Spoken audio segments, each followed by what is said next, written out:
Bonjour, bonjour Rachel. Bonjour. Bonjour Gaëlle.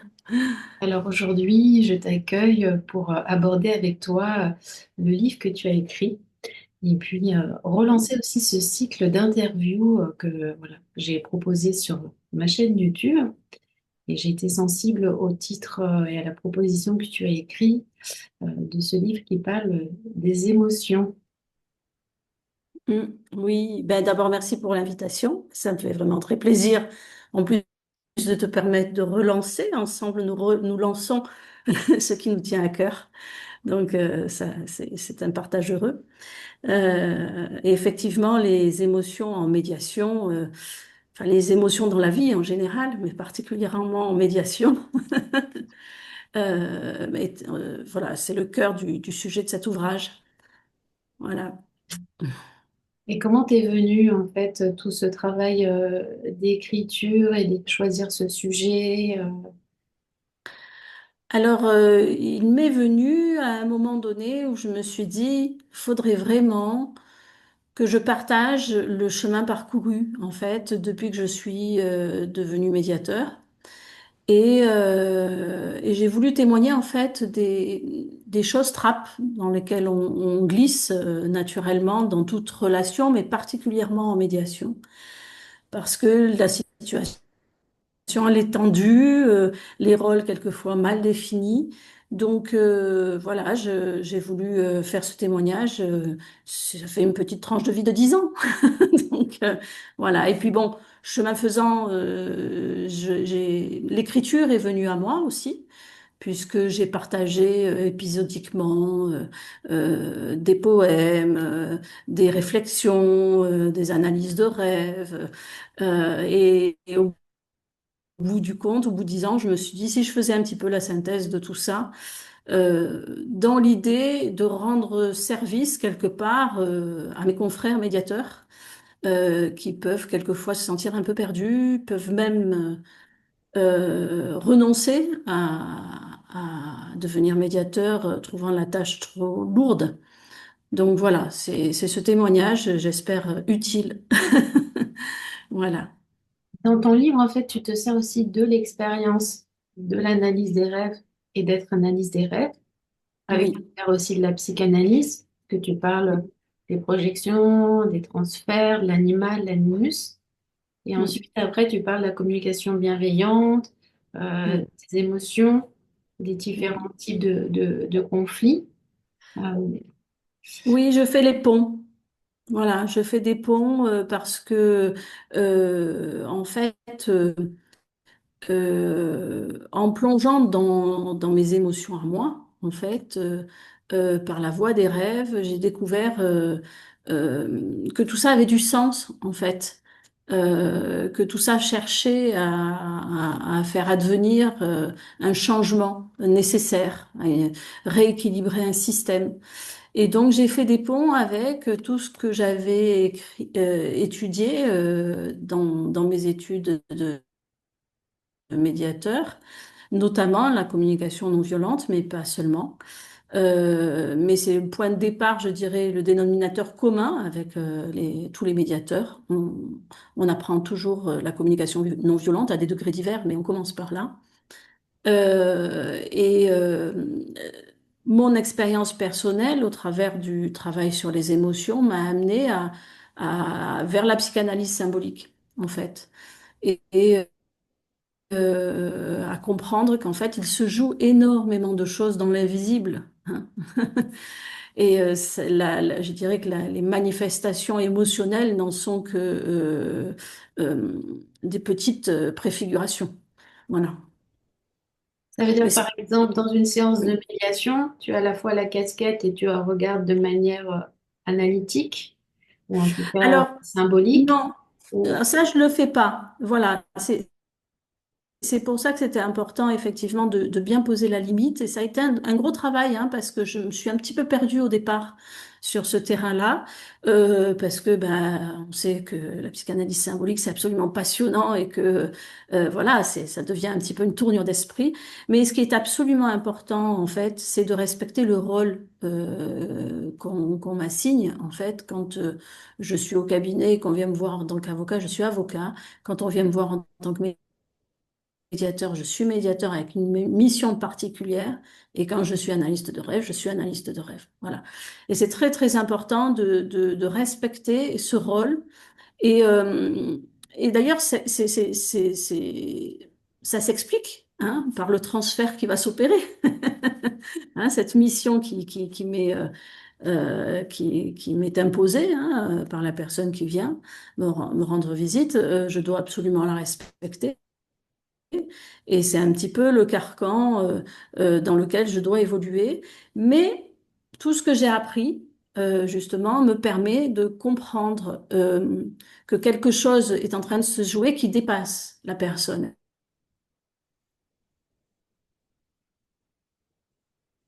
Et en fait, dans le temps de la médiation, parce que le médiateur, selon son degré d'empathie, peut vraiment se sentir manipulé, peut vraiment se sentir embarqué, hein, par des situations qui vont résonner intérieurement.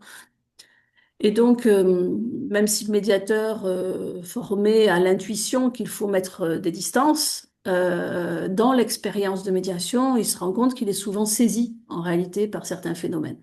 Voilà. Et c'est ça que la psychanalyse symbolique est venue m'apporter comme enseignement. Voilà.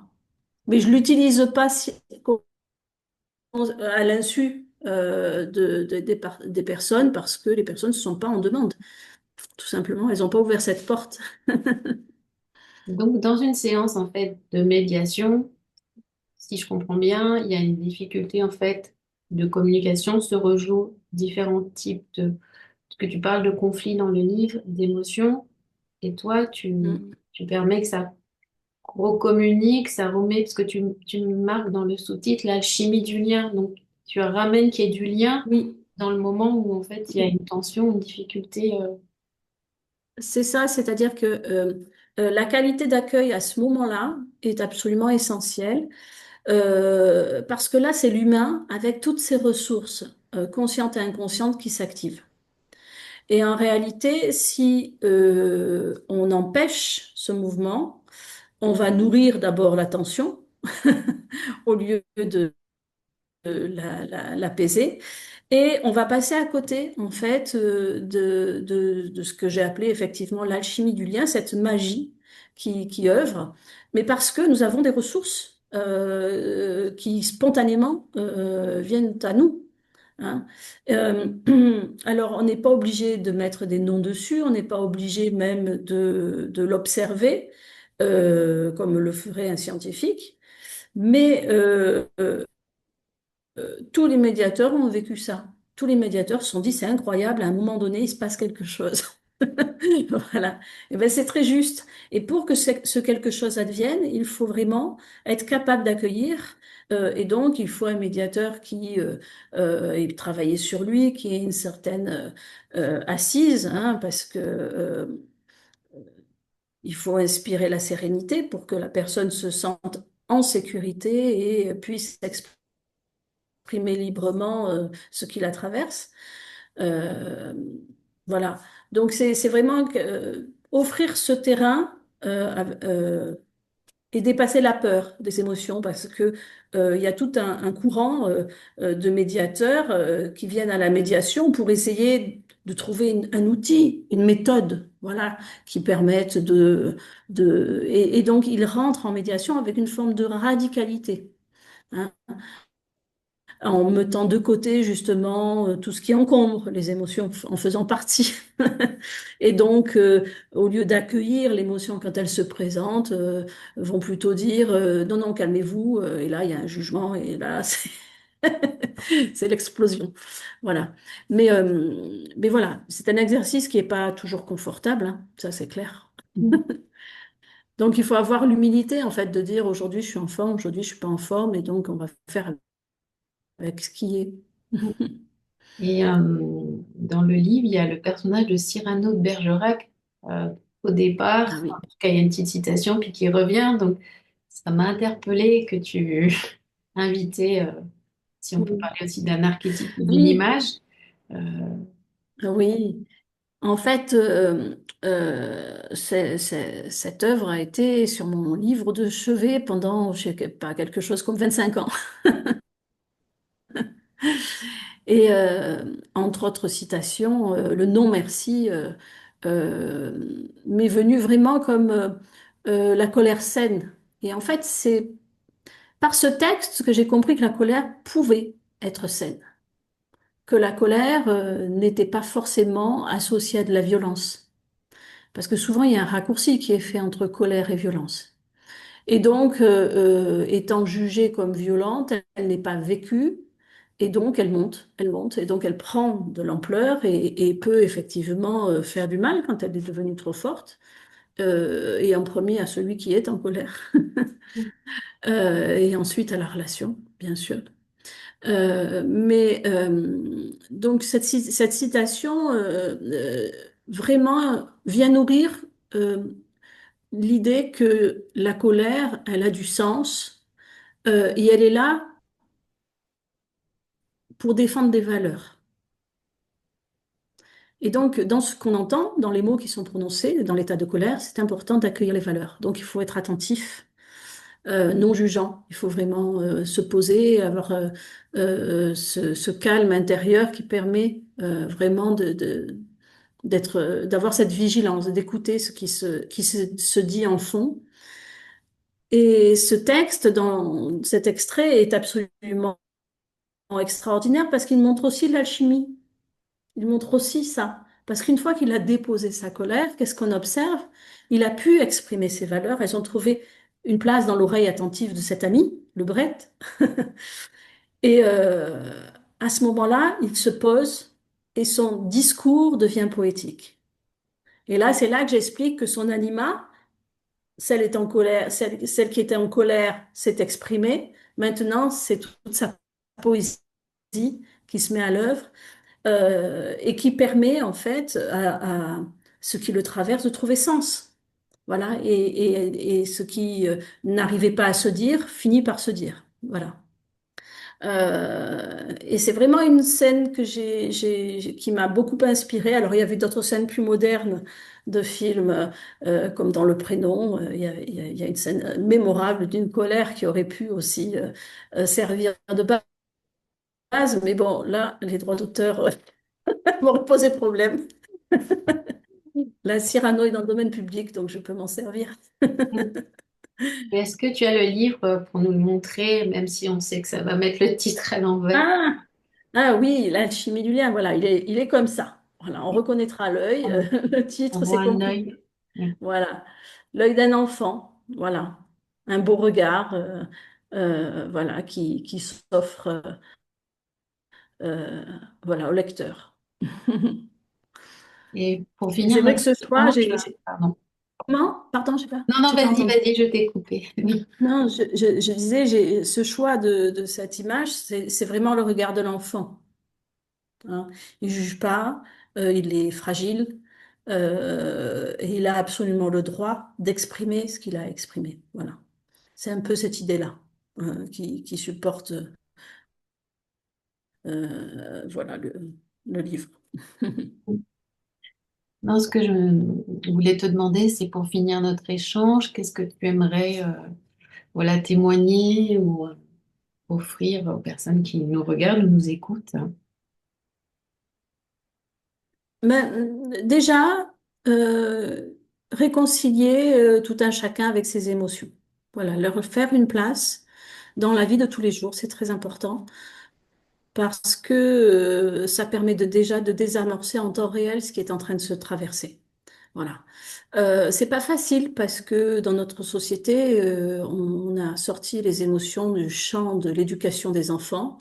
On brime classiquement la petite fille, elle n'a pas le droit de crier, et le petit garçon, il n'a pas le droit de pleurer. Donc autant dire que tout ça complique les relations hommes-femmes et met beaucoup d'incompréhension parce que si tous les enfants connaissaient ces émotions et étaient à l'aise avec, ben, sauraient tout simplement communiquer en temps réel ce qui se passe. Voilà. Mm. Sans que ça prenne des proportions terribles. Et le sachant, ben voilà, j'espère que le monde de la médiation ne réservera pas le champ des émotions à la famille, parce que généralement c'est ça. On pense qu'il n'y a que le domaine familial qui permet l'expression éventuellement des émotions, parce que l'enjeu est, voilà, est en lien avec les enfants. Mais en réalité, c'est pas vrai. C'est toute la vie qui est traversée par cette réalité. Tant qu'on aura affaire à des hommes et pas des robots, les émotions seront toujours dans le champ. Donc, je crois que c'est important de s'en emparer, de les comprendre et surtout de leur permettre de laisser advenir cette alchimie. Hein, parce que, voilà, quand la colère pousse un cri, c'est le changement qui est demandé. Donc, ce serait bien de se poser la question de savoir qu'est-ce qui est trop figé dans notre système. Voilà, tout simplement. Et aborder les choses avec beaucoup de simplicité et beaucoup d'authenticité. Voilà. Voilà ce que je souhaite associer à ce livre. C'est très juste. En fait, ce que j'entendais, c'est aussi peut-être comme une invitation ou une éducation aux émotions, hein, finalement, à les brimer, et que les émotions, c'est ce qui nous rend vivants, en fait. C'est ce qui nous anime. Ouais. Voilà. Quand on est dans la joie, on est décomplexé, on l'exprime. Et encore, pas toujours. La grande joie est aussi brimée souvent, vue comme une excitation malsaine, alors que c'est de la joie. Hein, donc, il y a à se réconcilier avec tout le champ des émotions. Je crois vraiment. Ben, merci Rachel pour ce partage. Ben, merci à toi, Yael. Et puis, ben, il faudra aussi que tu me parles de ton livre, parce que je sais que toi aussi, tu as fait paraître ton livre. Merci. En tout cas, si on veut Plaisir qu'on retrouver en ton parle. livre, on va sur ton site ou on va sur quelle plateforme? Oui, oui, on peut le voir. Il est sur mon site, il est sur toutes les grandes plateformes, puisqu'il est en version audio, numérique et papier. D'accord. Donc, il est accessible. C'est quoi ton site? Comment? C'est quoi le nom de ton site? Association du rêve aux rêveurs. D'accord. Donc on le retrouve sur la Fnac, Voilà. Amazon, etc. Partout. Voilà. Ben, Et merci Rachel. dans plus de 200 librairies. Ouais. Merci à toi, à bientôt.